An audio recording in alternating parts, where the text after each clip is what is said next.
एक बार की बात है, गौतम बुद्ध का आनंद नाम का एक प्रिय शिष्य था।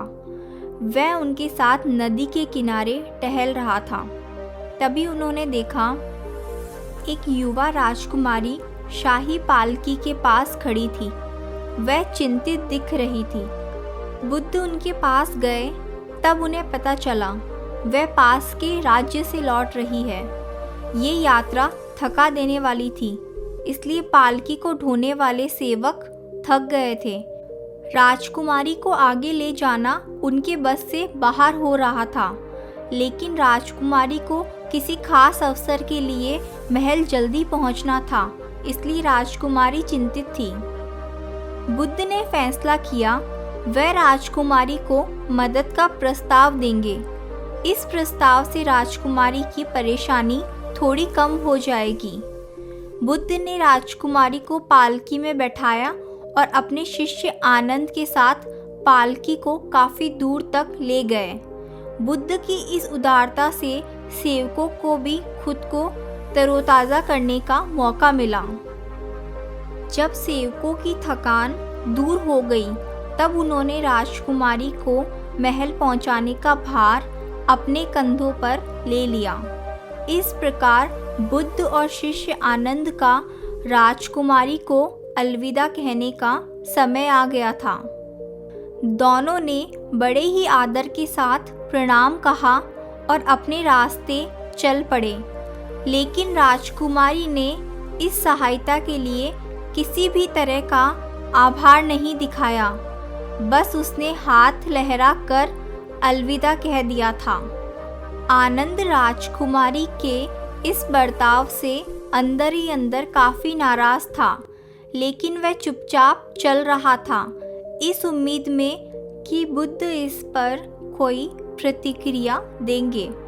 मगर इसके विपरीत बुद्ध के चेहरे पर एक अजीब सी खामोशी थी और इस खामोशी में एक अपार शांति थी।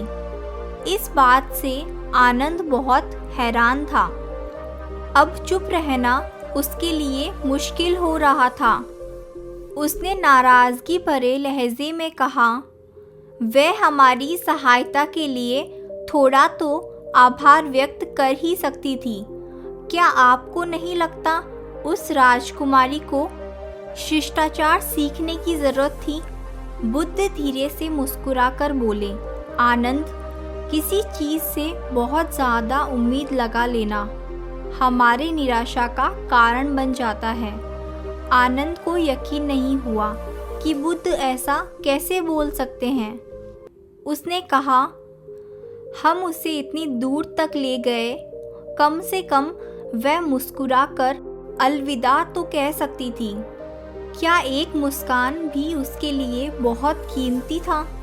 बुद्ध, मुझे सच में बहुत गुस्सा आ रहा है। आखिरकार हम उसे ढोकर इतना दूर तक ले गए थे। बुद्ध ने जवाब दिया, मेरे प्रिय आनंद, मैं उस पालकी को घंटों पहले नीचे रख चुका हूँ, लेकिन तुमने अभी भी उस बोझ को क्यों उठा के रखा है? बुद्ध कहते हैं, सकारात्मक लोगों को भी नकारात्मक विचार आते हैं, बस वह खुद को उन विचारों के नियंत्रण में नहीं आने देते। विचार मेहमान की तरह हैं, उन्हें आने और जाने दो।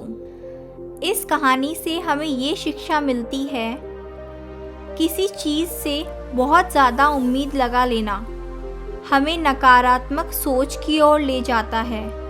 कोई कितना भी सकारात्मक क्यों ना हो, उसे भी नकारात्मक विचार आएंगे। बस हमें खुद को नकारात्मक विचारों के नियंत्रण में आने से रोकना है। विचार तो मेहमान की तरह होते हैं, जिन्हें हम आने और जाने देते हैं, और यही सबके लिए अच्छा होता है।